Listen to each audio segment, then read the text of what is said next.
Kembali ke montir Lamban Garage. Kita mau mengganti automatic gearbox Land Cruiser VXR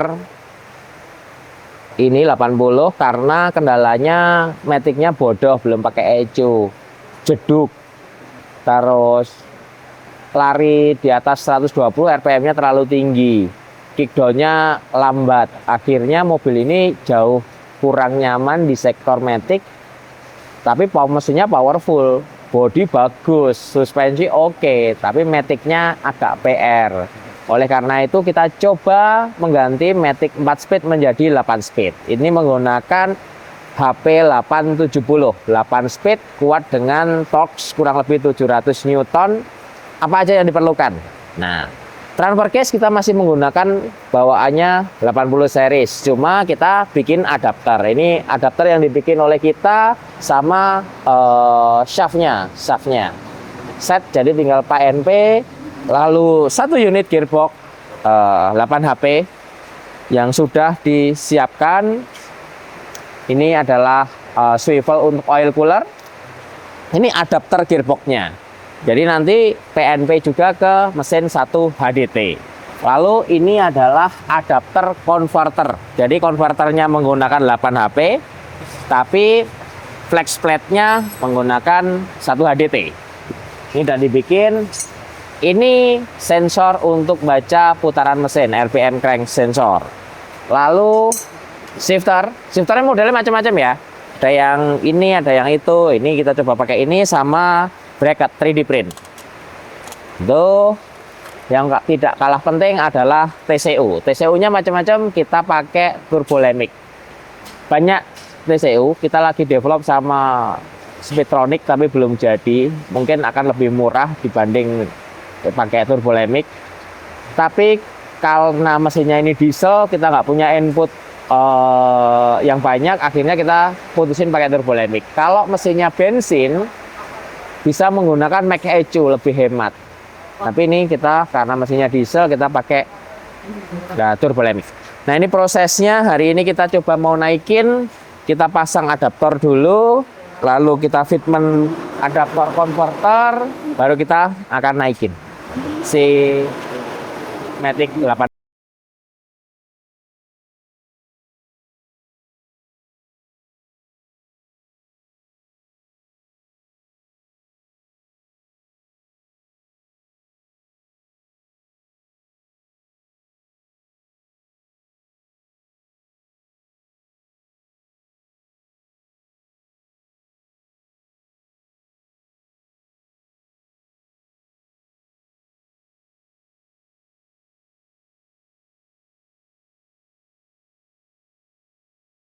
Selalu dimanapun kawan Lamban berada, terima kasih selalu support kita, selalu melihat konten kita, sudah mengikuti kita di YouTube dan di platform sosial media yang lain. Sore ini pengen bercerita sedikit soal Land Cruiser 80 yang kita coba swap gearboxnya menggunakan ZF8 HP70. Banyak sebenarnya yang bertanya-tanya bahwa kenapa sih harus ribet-ribet gitu. Pokoknya ya Land Cruiser is Land Cruiser gitu. Land Cruiser itu yang nggak perlu diapa-apain gitu kan. Transmisinya juga badak gitu kan. Memang betul teman-teman, memang betul. Cuma ada beberapa orang yang kemudian menggunakan 80 series ini, terutama yang VXR, itu memang sudah sebah, sudah jelek, sudah sebel dengan maintenance yang sudah dilakukan. Kan biasanya dari ganti filter, bersihin rumah tawonnya ya toh. Rumah tawon apa ya bahasa nih, selenoidnya dicek, kampasnya, bahkan sampai overhauling gitu kan, tapi tetap tidak enak, tetap tidak semut, kurang nyaman, apalagi yang memang mau digunakan untuk harian.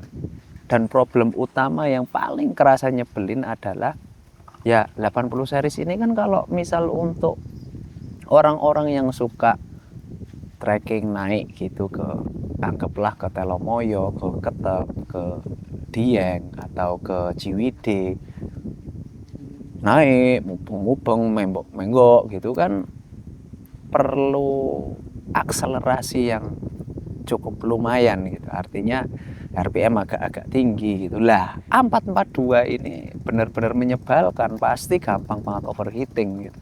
Lihat aja di dashboardnya gitu kan, ada AT temp gitu nyala, aduh itu udah nyebelin banget. Nah akhirnya ada nggak sih sebenarnya solusi gitu, udah yang canggih sekalian gitu.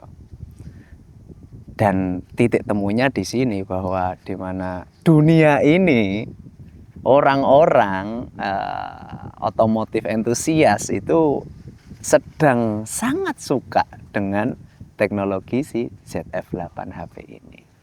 Nah, 8HP yang kita pakai itu, aku kasih tahu teman-teman, itu kita pakai yang seri Dodge 2WD. Loh, kenapa nggak pakai yang BMW mas? Kenapa nggak pakai yang seri lain gitu? Ya tentu kita sudah browsing ya dengan segala aspek yang harus kita ketahui. Nah, salah satu aspek yang paling penting adalah harga, teman-teman. Ya kan? Harga dan kompatibel si gearbox 8HP ini apakah bisa dibuatkan adapter atau gampang dibuatkan adapter untuk menjadi 4x4. Jadi tetap mempertahankan 4x4-nya, itu poin paling penting. Nah, Dodge 70HP 8HP 70 Dodge ini yang 2WD itu murah, teman-teman. Aku pikir ya harganya berani bersaing, sangat berani bersaing. Dan kelebihannya adalah di belakang itu casingnya itu papak, kalau bahasa kita. Papak itu apa? Rata, kemudian sudah ada boltnya, itu tinggal kita mal untuk membuatkan adapter. Nah, itulah kelebihannya. Makanya teman-teman coba habis ini browsing deh ya. 8HP yang 70 punyanya Dodge. Itu oke banget. Oke, itu masalah gearboxnya ya kan. Terus kemudian lanjut bagian controllernya gitu. Sudah sempat dibahas Mas Wahyu di awal, controller menggunakan Turbolamix. Nah, kenapa sih sebenarnya Turbolamix gitu? Kita kan sebenarnya ada beberapa pilihan gitu dari Turbolamix, ada Max ECU, ada Kentisiu gitu. Bahasa singkatnya bahwa untuk project ini kita benar-benar menginginkan full control untuk 8HP. Untuk gearbox ini benar-benar pengen full control, pengen seberapa canggih sih si ZF8HP ini dengan menggunakan Turbolamix yang full control gitu. Karena kalau setelah direview-review, setelah kita lihat-lihat, ada beberapa hal yang menurut saya kalau untuk diaplikasikan di 80 series ini jadi kurang optimal. Anggap misal pakai Max ECU gitu. Max ECU oke sebenarnya, cuma akan lebih baik ketika mesinnya juga iya gitu. Jadi Max ECU kontrol mesin dan Max ECU sekalian kontrol gearbox gitu. Cuma case-nya untuk di 80 series ini adalah ketika kita pakai Max itu kita melakukan semacam kayak flashing di ECU gearbox-nya. Nah, itu menurutku agak sedikit risk gitu ya. Ada risiko besar di situ. Artinya kegagalan sistem gitu, ada ECU slip, istilah-istilah seperti itu kan. Dan kemudian sifatnya adalah perintah dari Max ECU ke ECU lagi. Jadi ada ketidakoptimalan di situ dibandingkan dengan Turbolamix. Kemudian geser dikit di Kentisiu. Kentisiu sama aja. Itu kalau tak bahasa ke enak itu kayak semacam piggyback aja, teman-teman. Piggyback itu untuk merubah sinyal gitu, jadi ya cuma hapus-hapusan. Jadi ya terbatas juga gitu. Nah, si Turbolamix ini memang asik, keren gitu. Mungkin teman-teman juga sudah pada baca, sudah review, sudah ngulik juga mungkin gitu. Tapi yang pasti untuk yang di sini kan kita buka gearboxnya ya kan. ecu di dalamnya itu ada kabel-kabel emas, emas beneran emas teman-teman. Itu kita potong kemudian kita kasih PCB. Turbolamik bawa ini nih PCB ini, kit ini dijual ini. Kita taruh situ, kemudian jalur-jalur yang kita butuhkan kita solder. Setelah kita solder baru kita tarik keluar, tarik ke turbolamiknya. Jadi ya sudah free. Jadi ecu dibuang istilahnya, full control aku pakai turbolamik. Nah disitulah kelebihannya teman-teman. Kalau untuk fitur banyak teman-teman nanti bisa lihat sendirilah gitu. Yang pasti untuk akses data atau transfer data ke turbolamiknya itu di sini kita menggunakan 3 teman-teman. Yang pertama adalah TPS ya. TPS throttle position sensor. Kalau basicnya VXR yang sudah berecu kan ada TPS bawaan tuh. Nah, dari situ diambil, kemudian kita nambahin crank sensor di depan itu. Makanya Mas Wahyu jelasin ada gearing itu crank sensor untuk koreksi. Dan terakhir itu ada map sensor. Itu kita tambahin juga. Kalau teman-teman mau melakukan swap ini kok menggunakan misal VXR tapi yang non ecu ya tetap bisa, tinggal tambahin aja TPS-nya gitu, belikan TPS. Atau kemudian teman-teman pakai manual gitu ya bisa juga, teman-teman tinggal beli TPS-nya ya kan, dan sensor-sensor tadi tambahan, sama beliin flex plate, udah beres di situ. Itu akan langsung terpasang plug and play, sama halnya di VXR 80 ini. Begitu teman-teman ya, ini di masalah ini. Terus lanjut lagi, aku mau cerita di bagian instalasi teman-teman. Instalasi yang kita lakukan di Land Cruiser 80 series ini, instalasinya aku pikir kemarin enggak membutuhkan waktu lama, itu sekitar 1 mingguan teman-teman. Ya kan, dari persiapan gearboxnya, ecunya, terus adapternya, transfer case-nya, terus kopel. Nah, kopel ini ada modifikasinya apa? Dipanjangin dikit depan dan belakang, dimodifikasi, dibubut gitu, sekitar hampir 5 cm depan dan belakang.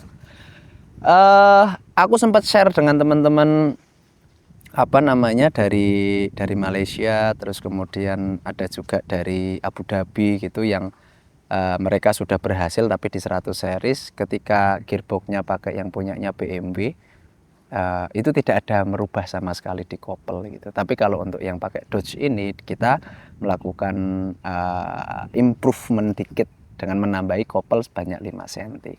Artinya ketika teman-teman mau membeli kit dengan basic gearboxnya yang punyanya Dodge ini, mungkin akan lebih baik ketika teman-teman nambahin beli kopel lagi 2 gitu. Biar nanti kalau misalnya mau dibalikin ke standarnya gitu, teman-teman masih punya kopel orinya gitu. Jadi nggak repot gitu kan. Itu terus waktu naikin nih, udah naik gitu, posisi dinaikin, seperti biasa gaduk nabrak sana sini itu terjadi teman-teman ya. Jadi gearbox itu rodok babi itu udah di-plug gitu, jadi areanya si gearbox ini ada yang nubruk dikit di case-nya si gearbox gitu.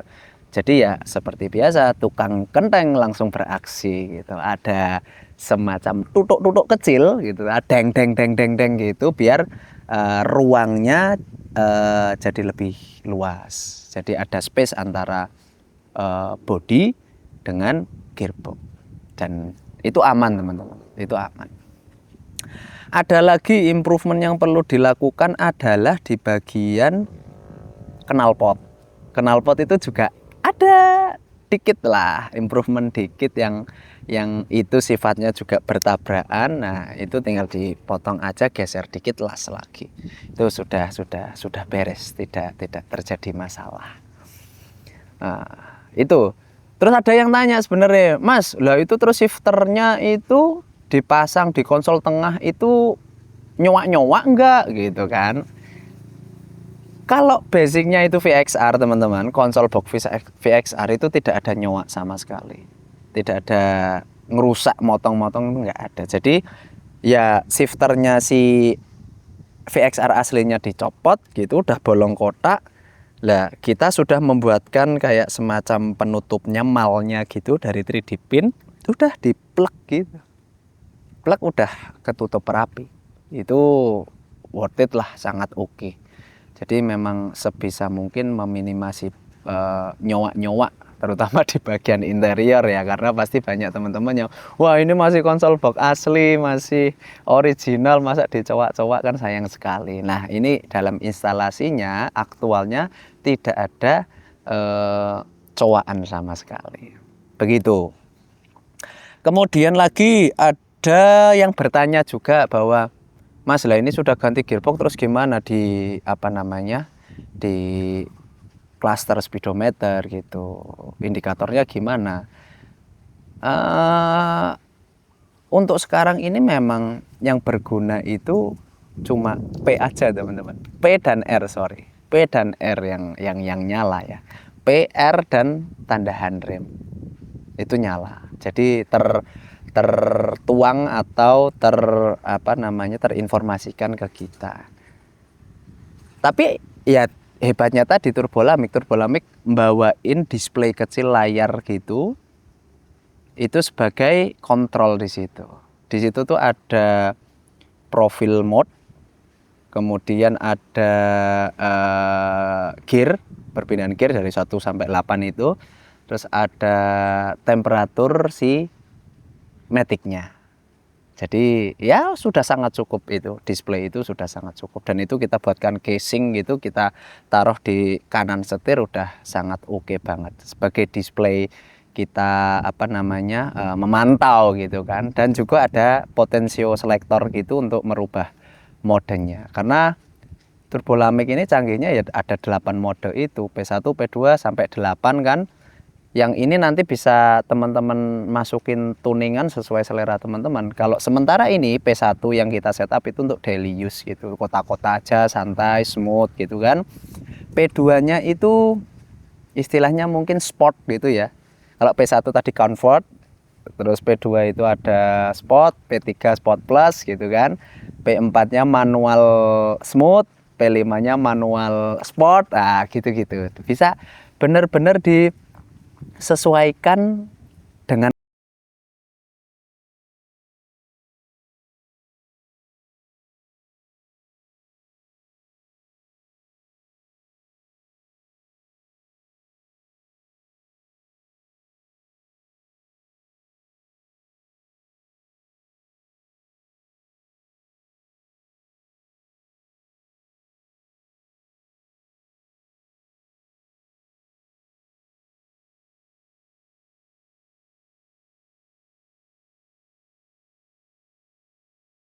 juga yang tanya teman-teman itu adalah di bagian, Mas, beneran enak nggak sih, rasio gearnya ketemu nggak, low-nya gimana, high-nya gimana, kan gitu.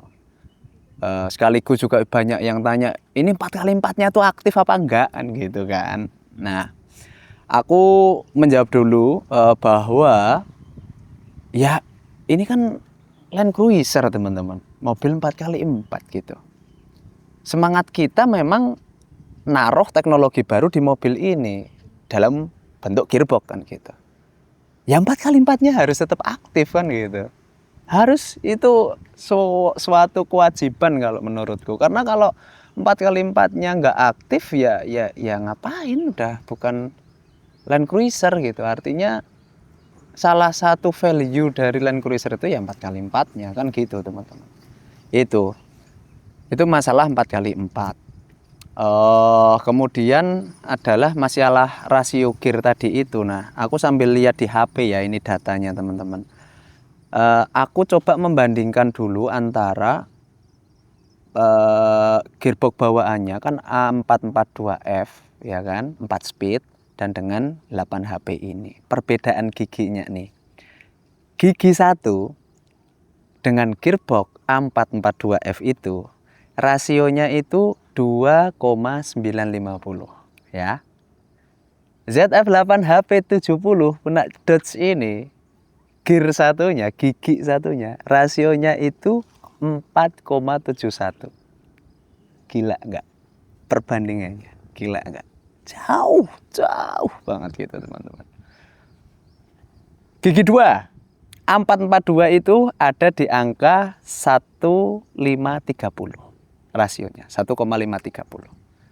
Gigi 2-nya ZF8 HP itu 3,14. Bandingin deh. Artinya ketika kemudian kita tarik sampai di gigi paling akhir, ya kan? Gigi paling akhirnya itu kalau yang di gigi 4, gearbox A442F itu adalah 0,765, ya kan? Kalau yang di ZF8 HP itu di gigi akhirnya gigi 8 itu 0,67. Lebih high tapi memang tidak jauh, ya kan? Kalau kita lihat di sini untuk performanya di RPM bawah, di gigi bawah itu gila jauh. Naiknya jauh banget. Makanya kemarin sempat ada kita percobaan coba kita masukin gigi low, ya kan, atau bahkan ada di sempat kita coba juga di gigi high masuk gigi 1 yang gremet teman-teman, gremet yang senggeremet-geremetnya. Aku coba membayangkan bahwa jika ini dipakai untuk off-road extreme expedition gitu, ikut IOX gitu kan, terus rasio gardanya kita ganti dengan 529 atau 488, bagaimana itu? Tambah slowly lagi, tambah gremet lagi. Artinya untuk lewat lumpur, untuk rock rolling, lewat batu-batu pasti jauh lebih menyenangkan. Itu. Dan coba nanti teman-teman bisa hitung juga dari artinya rasio gigi, rasio gardan, dan ban yang dipakai. Nah, sementara ini kita pakaiin ban 35 gitu. Karena apa? Biar nggak terlalu gerem. Artinya untuk daily itu tetap lebih proper, tetap lebih enak. Ya walaupun dengan ban 33 pun juga enggak masalah gitu loh teman-teman. Itu. Jadi salah satu hal yang sangat aku seneng adalah di bagian perbedaan rasio itu. Dan dengan 8 speed ini perpindahan gigi yang cepat, yang deket gitu rasionya, jadi sangat smooth, enak, RPM terjaga. Artinya kita ngomongin efisiensi gitu. Jadi sangat nyaman, ya kita enggak kerasa sama sekali. Makanya aku penasaran habis ini kita coba di tol. Mobilnya kita tes di tol. Kayak apa sih sebenarnya rasanya gitu loh. Bisa sekenceng apa gitu kan. Bisa senyaman apa kan itu. Itu yang akan kita lakukan.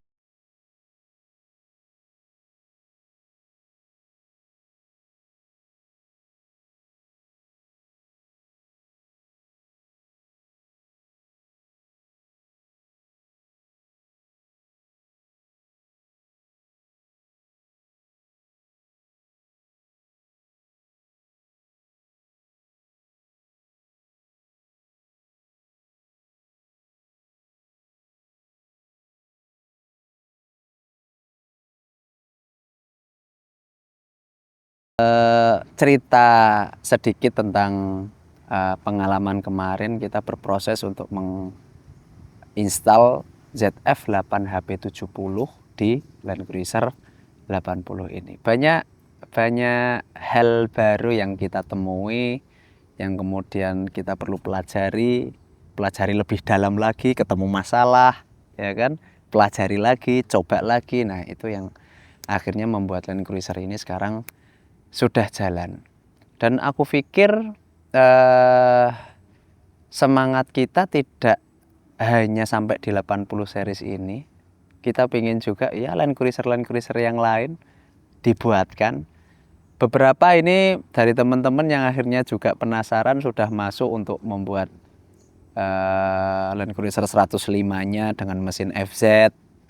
Ada, sudah masuk. Terus yang sedang proses ada juga. Mobil yang dibangun di Proro kemarin itu FZJ81 ya, dengan mesin bensin Matic kita coba ganti pakai ZF8 juga. Terus ada 300 TDI, ada 1 KD, banyak teman-teman. Artinya dengan alat kita yang kita sudah bisa produksi sendiri untuk adapternya, kita siap untuk support teman-teman yang ada di Indonesia dan juga di luar sana yang ternyata antusiasmenya itu sangat bagus gitu, terutama di orang-orang Timur Tengah, ya kan, Oman, Abu Dhabi, Qatar, itu banyak sekali yang masuk ke kita. Terus Afrika teman-teman, dan Afrika tuh banyak banget, Kenya, Afrika Selatan, terus ada apa, Tanzania tuh masuk Afrika bukan sih, yaitu ada Venezuela, banyak antusiasme mereka benar-benar bagus. Artinya ya kita yang dari Indonesia aja bisa gitu kan, mari kita buat bersama-sama biar otomotif Indonesia itu semakin mendunia. Seperti itu teman-teman. Ayo.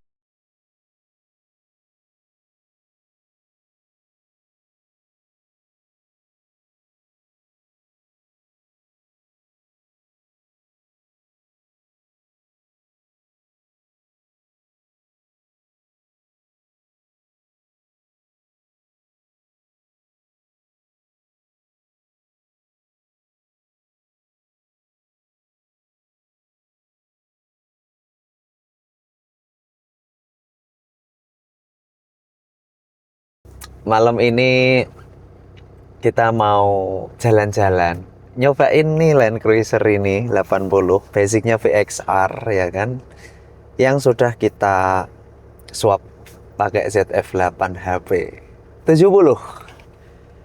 Kemarin ya baru nyobanya di kota-kota aja ya kan, sesekali buat off-road tipis, baru pengenalan gitu kan, sambil ngutik-ngutik tuningnya bagaimana. Malam ini kita sambil coba cari sahur di Solo ya kan, coba lewatin tol. Gimana performanya si 80 series ini setelah di swap gearbox gitu. Apakah memang jadi lebih asik? Apakah memang jadi lebih smooth, lebih enak, lebih irit ya kan dengan ya 8 speednya gearbox ini? Kita gas bareng-bareng, oke? Sambil nyari kuliner di Solo. Bismillah. Kita cobain ya. Gitu. Kalau udah ganti ini di speedometernya memang mati, saudara-saudara ya. Jadi dashboardnya atau indikatornya itu ada di kanan kecil sini. Lamik memang bawain display kecil gitu. Isinya ada giginya, di gigi berapa, terus temperatur si gearbox, sama kita pakai tuning nomor berapa gitu. Ya kan, ini kita masih semut, coba nanti kita optimalkan performanya seperti apa. Kalau teman-teman yang ya apakah ini mesinnya juga ganti? Enggak, ini mesinnya masih pakai stok 1 HDT ya teman-teman. Turbo standar, bos pom standar, nozzle standar, exhaust standar. Cuma untuk percobaan kali ini kita cobain pakai ban 35 ring 17. Kayak apa gitu. Final gearnya masih stoknya si Land Cruiser ya, 1041. Maka dari itu let's go.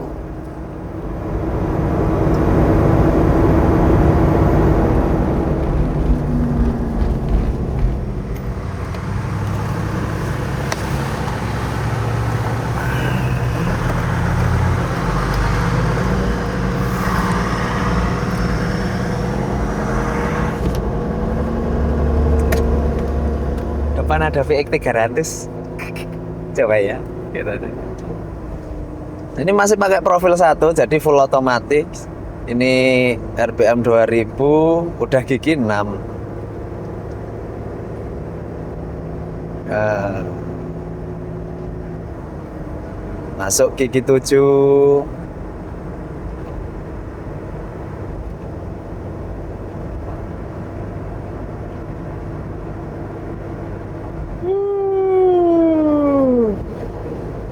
Yuk, masuk 8-nya mana nih, yuk?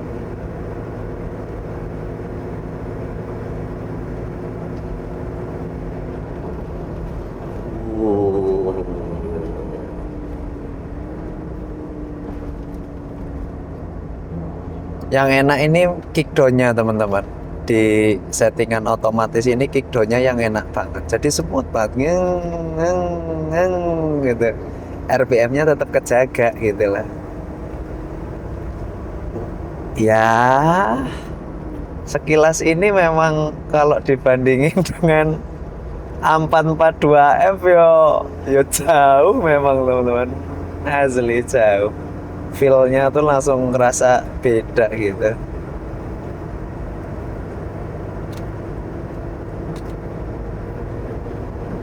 Gigi 7. Ini ban 35 ya. 100 ini udah masuk gigi 8.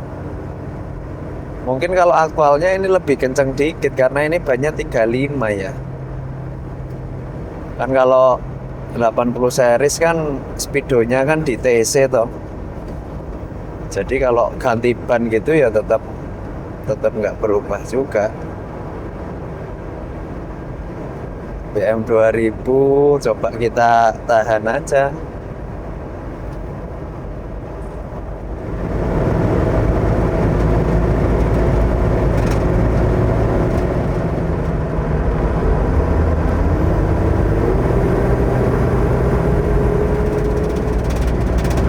Gaspal nih. Udah sampai Solo teman-teman, nggak kerasa, cepet banget tadi gaspal. Ya nyobain aja performanya gimana. Oh, tadi tetap ada di P1. P1 artinya di tuningan nomor 1 itu adalah yang untuk istilahnya mode comfort lah. Mode santai tadi bisa nyentuh sampai 140. Ya tetap dengan gas santai. Memang secara RPM agak tinggi ya teman-teman. Tingginya karena jika dilihat secara data itu gigi 8-nya si ZF8 HP ini itu 0,7 sekian gitu. Nah kalau yang gigi 4-nya si A442F itu kan 0,6 berapa gitu. Jadi ya ini memang tetap lebih high tapi tidak begitu banyak. Di RPM-nya memang masih agak-agak tinggi, tapi no problem lah gitu. Masih sangat asik gitu kan. Tuh juga Land Cruiser 80 kayak gini tadi buat lari 140 ban 35 lift up 2 inch itu udah udah serem gitu teman-teman. Sangat cukup untuk high speednya, sangat-sangat cukup, sangat-sangat enak, sangat-sangat menyenangkan. Jadi ini memang apa ya, pengalaman baru gitu loh teman-teman. Coba teman-teman ngerasain nggak sih naik VXR gitu, deng deng deng deng ganti giginya sampai 8 kali. Kan sesuatu hal yang benar-benar baru lah ini. Gitu. Kita coba cari makan dulu. Apa, Le? Anu, sego liwet. Sego liwet apa hi? Gitu. Nah, kalau di Solo itu nyebutnya hi, teman-teman, bukan angkringan. Kalau angkringan Jogja. Geser ngetan, geser ke timur dikit ke Solo itu istilahnya sudah hi. Coba kita makan sambil nanti ngobrolin ya tadi gimana kan. Ya. Lapar.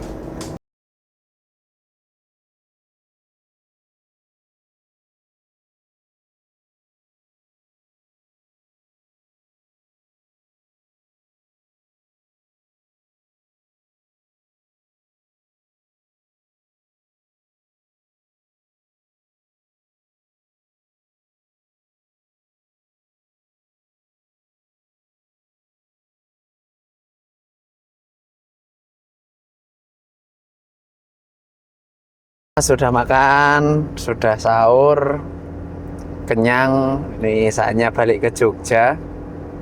Coba nanti kita explore juga beberapa apa namanya mode ya kan, ada dari P1, P2, P3 kita rasakan lagi biar lebih merasuk gitu loh. Sebenarnya yang bikin beda tuh apa sih gitu kan? Atau akhirnya seenak apa sih ZF8 ini? Nah, ini kita pertama dengan mode santai dulu, oke? Coba kita di 2000 sampai maksimal 2600 rpm lah. Kita akan dapat speed berapa? Begitu ya.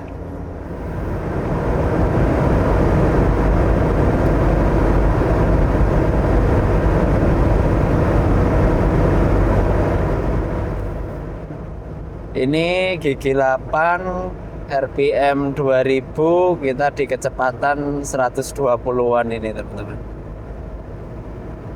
RPM 2200, gigi 8, kecepatan 120. Coba kita tambah lagi throttle-nya. Naikkan throttle.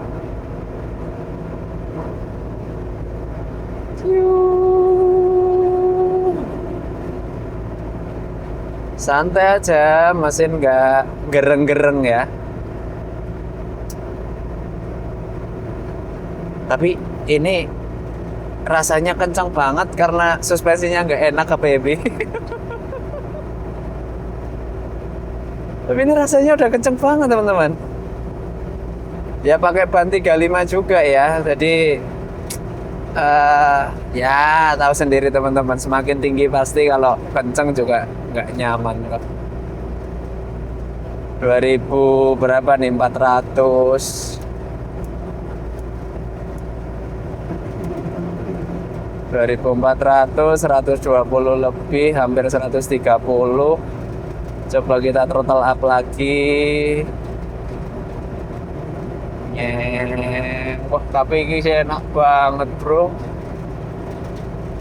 Maksudnya dengan kencang segini, mesin yang biasanya kita untuk mencapai segini itu ada di 3000 RPM, 3200 RPM ini, waduh enak banget. Dan pasti konsumsi BBM-nya jauh lebih apa namanya, ekonomis teman-teman, asli. Injek dikit gini udah kick down dia. Wah, tambah lagi ini gigi 7 RPM 3000. Ini coba kita naikin.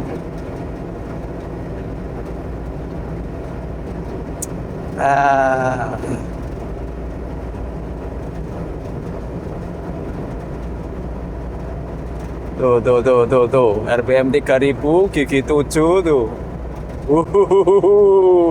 Ban 35 loh ini.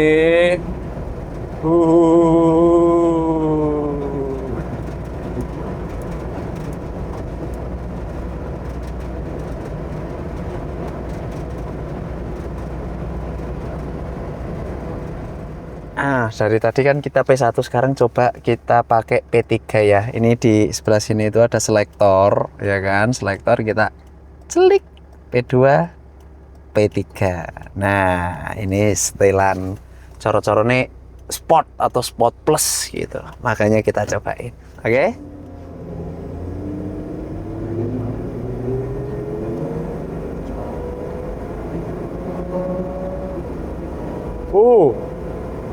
Ini pindahnya di RPM yang lebih tinggi teman-teman, 3600. Itu baru ganti gigi, pindah gigi nih, gigi 5. Jadi memang ini naik cara mobil kekinian sport gitu loh. Gokil ya. 80 series ada mode sport sama comfort gitu, sport plus gitu kan. Bayangin gak sih? Nah, ini sekarang di gigi 6 aja dia udah mau 120 di RPM lebih tinggi tapi ya. Nih, kita masih injak gas terus. Wow. Sorry ini kalau udah 100 lebih ada suara deflekta di belakang. Deflektanya udah ngawe-ngawe menyerah. Tapi kita tetap gaspol.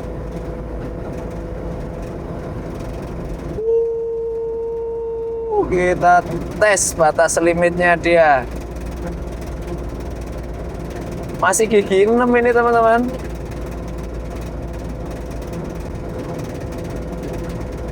Aku yang nggak tahan ini, Bi. Tak tambahin ya, Bi. Oke, masuk 7. Aku yang nggak tahan. Gantinya RPM-nya tinggi banget. Oh.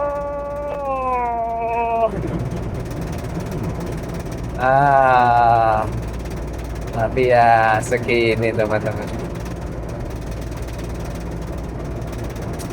Ya cukuplah. Cukup happy. Tapi kalau memang untuk long range gitu, ya ada keterbatasan itu tadi karena rasionya teman-teman. Aku pikir kalau memang ngejarnya untuk high speed perlu ada improvement dari entah nanti dari rasio gardan atau dari rasio apa namanya transfer case gitu.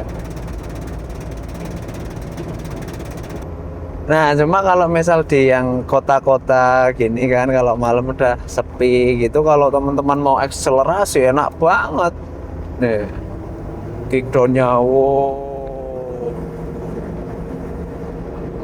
langsung kerasa gitu,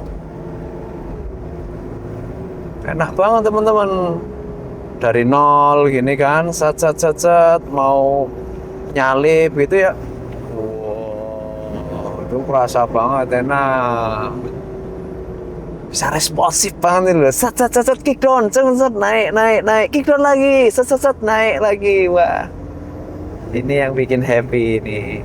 Kelebihannya di sini. Aku bayangin ini kalau misal aku mudik nih, aku mudik ke Dieng gitu, naik ini, wah juara banget. Tahu sendiri teman-teman kalau misal naik ke gunung yang pakai VXR deh, terus lagi pengen agak akselerasi gitu, weng gitu, matic pasti gampang overheating ya kan, ATTM nyala gitu kan. Kalau enggak katakanlah misal santai gitu, nanti dari gigi 2 ke 3 apa masuk ke 4 mah gitu kan, karena perbandingan rasio yang sangat jomplang gitu lah. Jadi ini yang apa ya, membedakan banget, rasa banget antara ZF8 dengan gearbox aslinya. Untuk akselerasi yang membutuhkan cepat gitu, ini sangat luar biasa. Ini kayak bukan VX80 teman-teman, kayak mobil-mobil modern nih gini asli. Let's go.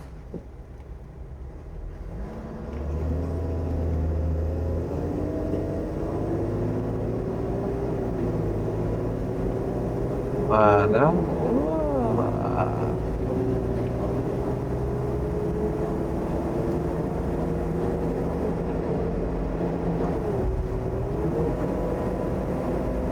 Wah, ini kayak kenceng banget.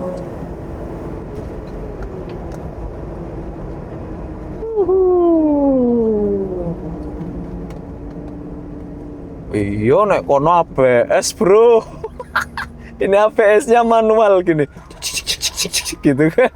ABS-nya manual kalau ini. Tapi hati-hati ya teman-teman ya, jangan ditiru. In prinsip itu, ini sangat-sangat memukau apa performanya ketika untuk akselerasi yang sifatnya cepat gitu, atau melewati tikungan-tikungan, nanjak-nanjak, ini oke banget, sangat-sangat oke. Bahkan dengan kondisi final gear yang standar banyak 35, kayak nggak ada beban sama sekali, enjoy aja, lahap aja. Bahkan ini dengan rasionya si ZF8 ini pakein ban 37 final gear tetap standar aja untuk kota naik-naik dia masih oke banget. Ini memang cocok banget lah menurutku untuk aktivitas overlanding ya Bi ya. Jadi kalau bawa beban gitu kan, lewatin gunung-gunung, turunan-turunan, ini nggak ada lawan teman-teman. Wes asli. Nggak ada lawan sama sekali ini, juara ini. Ini aku masih full mode otomatis ya, belum pakai mode manual main pedal shift ya kan. Cuma kemarin ada yang komen pedal shiftnya terlalu imut gitu. Coba besok kira-kira bisa dibuatin apa biar agak gini naik gitu loh. Asik pasti.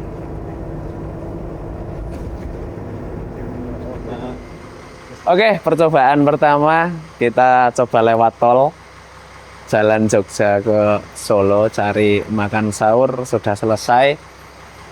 Ya, secara hasil sangat oke kalau menurut saya bahwa 80 series mobil umur 30 tahunan dengan ban 35 tapi transmisinya coba kita bikin modern, sangat fine to drive. Sangat menyenangkan gitu. Apalagi kalau misal di kota tuh akselerasi nyelip sana sini tuh udah kayak naik mobil modern gitu lah teman-teman. Coba nanti setelah ini kita mau tes apa lagi. Aku sih penasaran ya bagaimana gearbox ini itu bisa tahan apa sih gitu. Katakanlah coba kita bawa off-road yang ya agak-agak medium off-road gitu, coba masuk lumpur gitu kan, crawlingnya kuatnya seberapa untuk menghadapi obstacle. Aku pikir pasti lebih menyenangkan lagi gitu ya teman-teman ya. Thank you. Tak tunggu V80 mu pakai ZF8. Assalamualaikum.